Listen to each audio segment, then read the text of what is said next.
Phase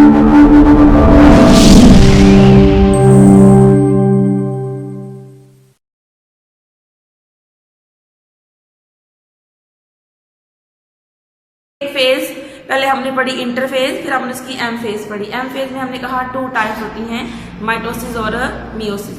यानी cell divide करने के 2 मेथड है, या तो वो माइटोसिस करता है या फिर मियोसिस करता है। मैंने आपको बताया था कि mitosis all over the part body के अंदर हो रही होती है, लेकिन मियोसिस सिर्फ जर्म सेल्स बनाते वक्त होती है। ठीक है, हम देखेंगे पहले कि मियोसिस है क्या। ठीक है, ये कैसे सेल डिवीजन है। ठीक है, टाइप ऑफ सेल डिवीजन, ये सेल डिवीजन की एक टाइप है। इसमें क्या होता है कि आ सिंगल सेल, ठीक है, एक सिंगल सेल जो कि डिप्लाइड ही होगा। डिप्लाइड मीन्स में क्रोमोसोम डबल सेट में ही होंगे। डिप्लाइड सेल डिवाइड होगा into 4 daughter cells.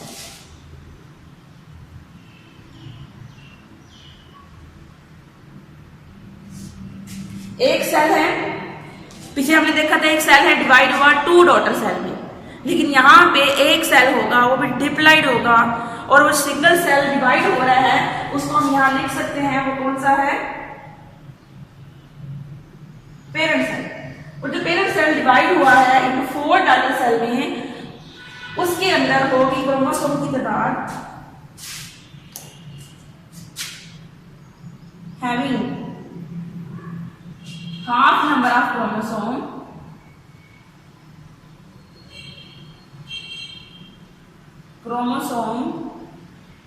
as in the parent cell।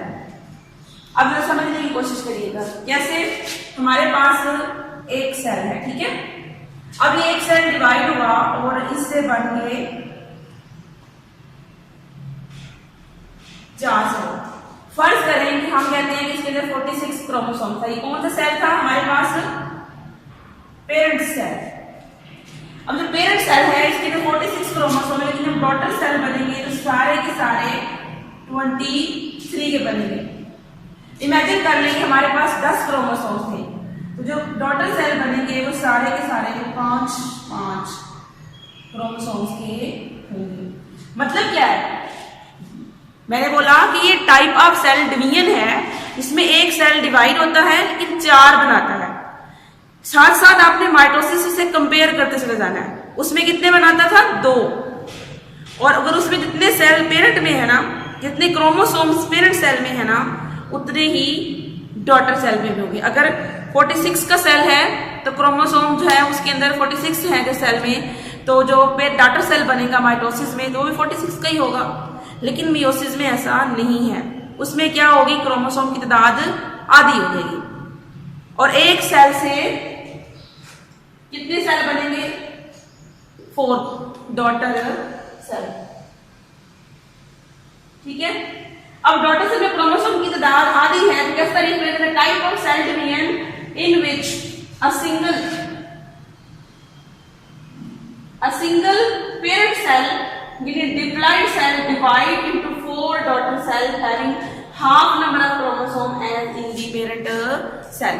ठीक है, आगे देखते हैं कि मियोसिस किन सेल्स में होती है। मियोसिस जो है वो डिप्लॉइड सेल्स में भी होती है। हमने कहा था माइटोसिस डिप्लॉइड में भी होती है और हैप्लॉइड में भी होती है, लेकिन यहां मैंने तारीफ में भी आपको बता दिया कि मियोसिस जो है डिप्लॉइड में ही होती है। यानी क्रोमोसोम ये डिप्लॉइड सेल है, ये हैप्लॉइड सेल है। इसमें क्रोमोसोम की तादाद फर्स्ट करें मेरे पास ये 10 सेल है, मैं कहती हूँ 10 क्रोमोसोम ऐसे सेट होगा। अभी कितने सेट है? 1 2 3 4। ये जो है वो सेट है पूरा, क्रोमोसोम 8 है, ठीक है, लेकिन इसमें ये डिप्लॉइड है। लेकिन अगर मैं इसको ऐसे कर दूं, एक इधर से एक इधर से, अब ये क्या हो जाएंगे? हैप्लॉइड। यानी इनका एक साथी नहीं है, हर क्रोमोसोम का एक जोड़ा में से हिस्सा नहीं है। यानी जोड़ा जोड़ा होंगे क्रोमोसोम तो वो डिप्लॉइड होगा, अगर नहीं होंगे तो वो हैप्लॉइड होगा। तो जो मियोसिस होती है वो डिप्लॉइड, आप यहाँ पर डेफिनेशन लिखी हुई होगी आपकी बुक में, ये देखिएगा इंट्रोडक्शन में या पेपर में सवाल आ सकता है कि डिप्लॉइड और हैप्लॉइड सेल में क्या फर्क है। तो ये आप यहाँ से इसकी तारीफ नोट कर लें और याद करिएगा कि डिप्लॉइड जो डबल सेट ऑफ क्रोमोसोम होंगे और जिसमें हाफ होंगे वो हैप्लॉइड होगा। ठीक है, उसके बाद क्या कहता है कि मियोसिस जो है एक वर्ड मियोन से निकला है, इसका मतलब था make smaller. Make smaller mean जाहिर बात है एक था उससे मजीद 4 सेल बने हैं, यानी कम बने हैं। ठीक है, उस ग्रीक वर्ड से फिर मियोसिस को ओरिजिनेट किया है, यानी क्रोमोसोम की तादाद इसके अंदर हाफ रह गई है। साइड में बॉक्स है, इस पे लिख लीजिएगा कि मियोसिस किस वर्ड से अराइज हुआ है, यहाँ पे नोट कर लें ताकि अगर एमसीक्यूज में आपको आए तो आपको पता हो कि मियोसिस का मीनिंग कहाँ से निकला है और इसका वर्ड का मीनिंग क्या है। ठीक है, तो ये हो गई डेफिनेशन कि एक सेल 4 में डिवाइड होता है और किस तरह से होता है। उसके बाद हम देखेंगे कि इसी का डिप्लॉइड और हैप्लॉइड हो गया, तो मियोसिस को डिस्कवर किसने किया है। मियोसिस को डिस्कवर करना कि एक साइंटिस्ट था 1876 में, उसका नाम था ऑस्कर हर्टविग। क्या नाम था साइंटिस्ट का? ऑस्कर हर्टविग।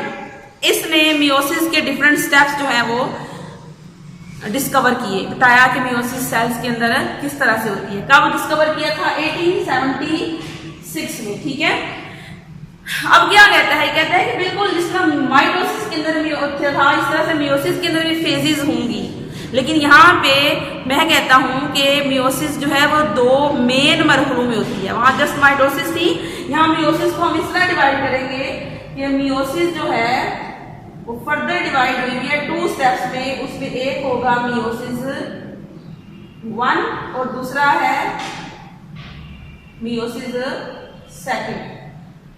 यानी एक दफा मियोसिस 1 होगी, उसमें हम देखेंगे कौन कौन से स्टेप्स हैं, और दूसरी दफा होगी मियोसिस 2, और मियोसिस 2 जो होगी वो बिल्कुल माइटोसिस जैसी होती है।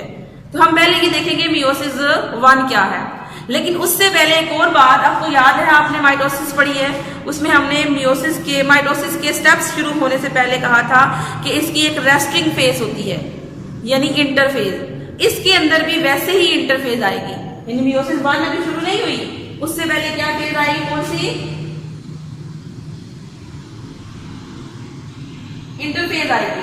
यानी इसमें वो सेल ने अपने आप को प्रिपेयर करना है ना, वो स्पिंडल फाइबर बनाने हैं, वो तमाम प्रोटीन बनानी है, काइनेटोकोर प्रोटीन बनानी है, और डिफरेंट जो प्रोडक्ट चाहिए होंगे वो सब चीजें बनानी है। तो उनको बनाने के लिए उसके अपनी उस एंजाइम चाहिए होंगे, क्रोमोसोम को डबल करने के लिए तमाम डिफरेंट ऑर्गेनेल्स की तादाद ज़्यादा होनी चाहिए, माइटोकॉन्ड्रिया, राइबोसोम्स चाहिए होंगे। तो सब चीज़ें बनाने के लिए सेल को एक फेज मिलती है, इंटरफेज, जिसमें ये अपने आप को रेडी कर लेता है। तो इस तरह भी इंटरफेज आएगी, बिल्कुल उसी तरह से इंटरफेज के अंदर उसी तरह स्टेप्स होंगे। क्या होंगे हमें पता है, G1 होगा, G2 होगा और S फेज होगी। ठीक है, ये सब जब हो जाएगा तो क्रोमोसोम अपने अंदर डबल कर चुके होंगे अपने आप को। जिस सेल में जितने भी क्रोमोसोम्स होंगे वो डबल हो जाएंगे। जब वो डबल हो जाएंगे तो फिर शुरू होगी हमारे पास मियोसिस 1।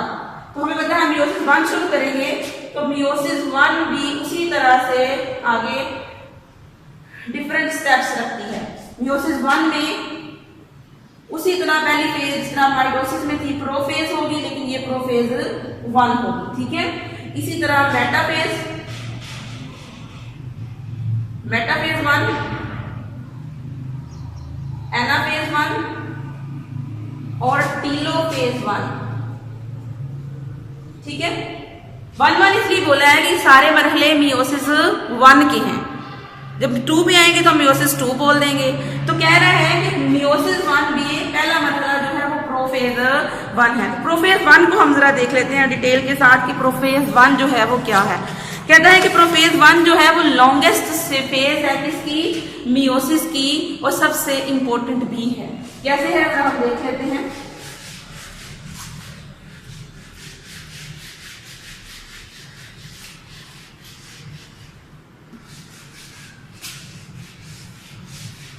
देखिए प्रोफेज 1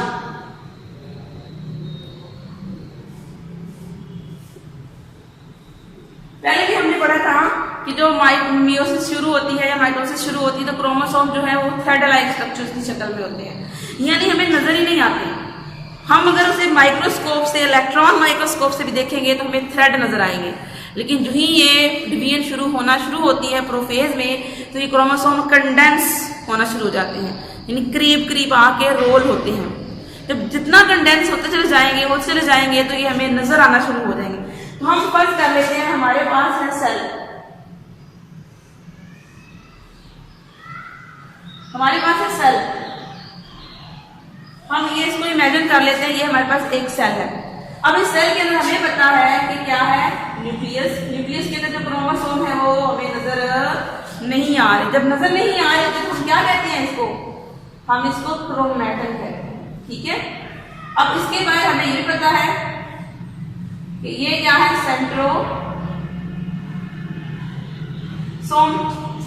सेंट्रोसोम, या दोनों को अलग अलग बोलेंगे तो सेंट्रियोल भी बोलेंगे।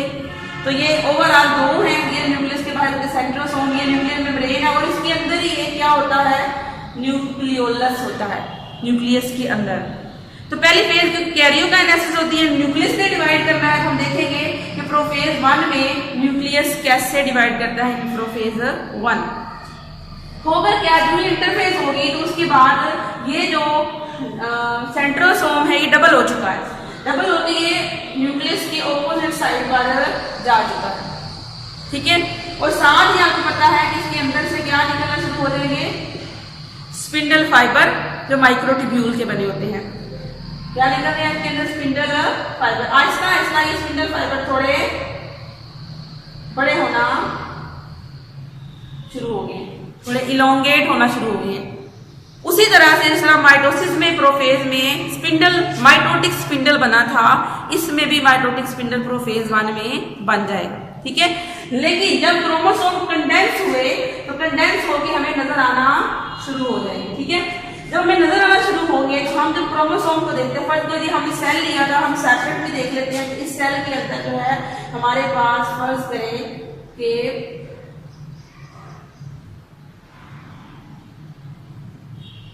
4 क्रोमोसोम है। अब हम एंड में देखेंगे कि ये 4 क्रोमोसोम 2 रह गए हैं या 8 हो गए हैं या 4 ही रहे हैं, ठीक है। तो अब ये 4 क्रोमोसोम हमने ले लिए। जब हमें नजर आना शुरू होंगे ना, हमें पता है इंटरफेज में क्रोमोसोम डबल हो जाते हैं। अब ये डबल हो चुके थे लेकिन नजर नहीं आ रहे थे। अब जब डबल हुए, जब हमें नजर आना शुरू हुए तो हमें डबल फॉर्म में किस तरह से नजर आएंगे, कुछ इस तरह से, जो कि हमने माइटोसिस में भी देखा था कि हमें कुछ इस तरह से नजर आना शुरू हो जाएगी, ठीक है। कितने थे, अब 8 हो चुके हैं ना, इस तरह से आप इनको बना देंगे। लेकिन इसके अलावा भी यहाँ एक फिनोमिना होगा। यहाँ पे क्या होगा, एक प्रोसेस ये भी होगा कि ये जो कि बाकी माइटोसिस में नहीं होता या बाकी स्टेप्स में नहीं होता, यहाँ बहुत इंपॉर्टेंट, क्योंकि मियोसिस जो है वो फेज है जो हम, जिसकी वजह से हम डिफरेंट होते हैं एक दूसरे से। जब इसकी सिग्निफिकेंस समझाऊंगी तो आपको समझ में आ जाएगी कि हम मियोसिस की वजह से सारे एक दूसरे से डिफरेंट, हम एक ही, अगर फर्ज करो माँ बाप की औलाद हैं, एक ही तरह के एक पेरेंट्स की औलाद है, सब बहन भाई एक दूसरे से थोड़े थोड़े डिफरेंस रखते हैं। वो क्यों रखते हैं, वो मियोसिस की वजह से रखते हैं। तो हम देखेंगे इसके अंदर क्या होता है। फिर क्रोमोसोम्स हैं, उनके अंदर एक प्रोसेस होगा क्रॉसिंग ओवर। लेकिन उससे पहले ये क्या करेंगे, अगर मैं इसको यहाँ सेपरेट आपको ड्रॉ करके दिखाऊं, देखिएगा जरा कि ये क्रोमोसोम कुछ इस तरह से है। इसको मैं बड़ा करके दिखा रही हूँ। ये इनका सेंट्रोमियर है, ये इनका काइनेटोकोर है, ठीक है। मैं एक क्रोमोसोम को ऐसे बना देती हूँ और एक को जरा ड्रॉ कर देती हूँ, क्योंकि मेरे पास इसको कलर नहीं है, ठीक है। इसको मैं जरा थोड़ा डार्क कर देती हूँ। अब यहाँ भी क्रोमोसोम अलाइन हो जाएंगे, आपस में एक दूसरे के साथ अरेंज होकर दो जोड़े बना लेंगे, ठीक है। तो क्रोमोसोम जो एक दूसरे से अलाइन होंगे, अलाइन होके क्या करेंगे, किसी एक पॉइंट पर जुड़ जाएंगे। कैसे जुड़ेंगे तो देखिएगा,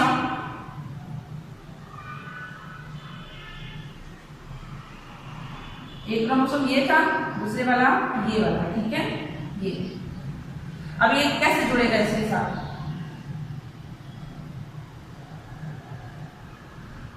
ठीक है। गौर से देखिएगा मैं कैसे कर रही हूं। ये इसके साथ कुछ पॉइंट्स पर जुड़ जाएगा। अब जिस पॉइंट पे ये जुड़ा है ना, उस पॉइंट का नाम है क्या, मेटा, यानी वो जगह जिस पे इन्होंने अपना कोई जोड़ बना लिया है। अब ये जोड़ डिफरेंट जगहों पे बनेंगे, लेकिन हम सिर्फ शो एक कर रहे हैं क्योंकि हम जगह जगह पे आपको बना के नहीं दिखा सकते। ये डिफरेंट जगहों पे क्रोमोसोम से जुड़ जाएंगे। तो जिस पॉइंट पे क्रोमोसोम का जोड़ा, यहाँ पे वर्ड होता है नॉन सिस्टर।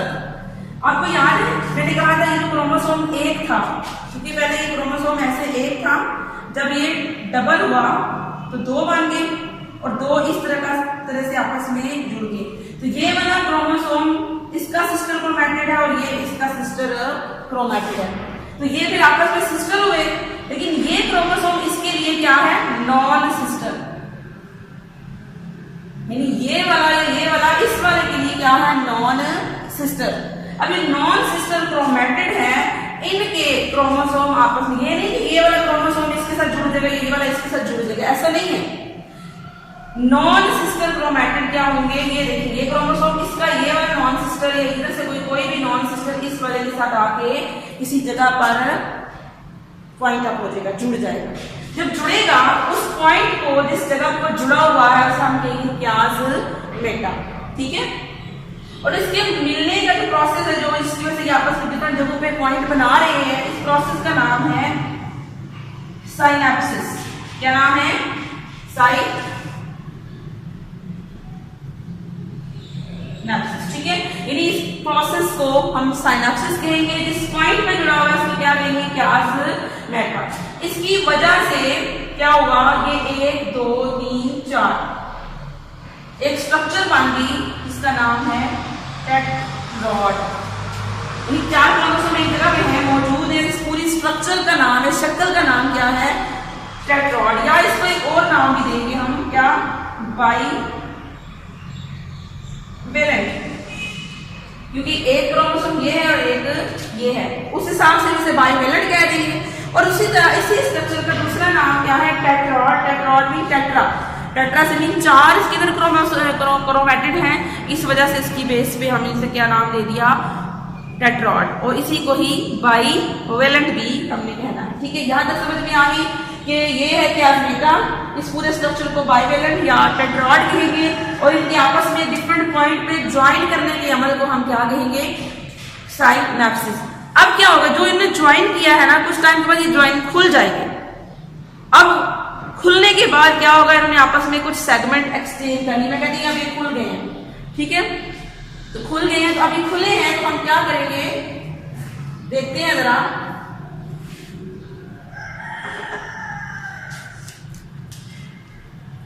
हम यहाँ पे देखते हैं, ये सेंट्रोमेयर है, ठीक है। अब ये बट के लिए मैं इसको थोड़ा रेड शो कर देती हूँ, ठीक है। ये क्रोमोसोम था और दूसरे वाला भी अलग अलग हो गए, ठीक है।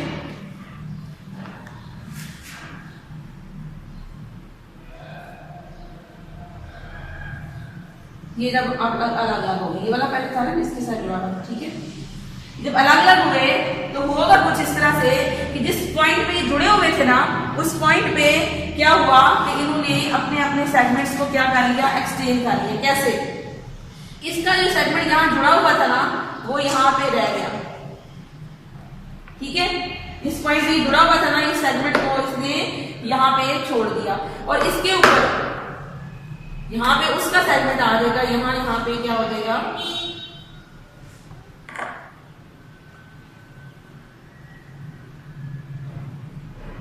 ये जो पॉइंट आपको नजर आ रहा है ये वाला, इसको हम कहेंगे इस पॉइंट पे क्या हुआ कि ये इस वाला पॉइंट इधर आ गया, इस वाला पॉइंट इधर आ गया।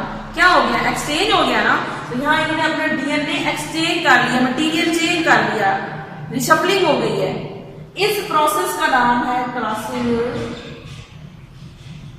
ओवर, यानी exchange of segment between the two non sister chromatid. जाहिर बात है, ये बात देखिए कि ये इसके लिए नॉन सिस्टर है, ये इसके लिए नॉन सिस्टर है, आपस में नहीं हुआ।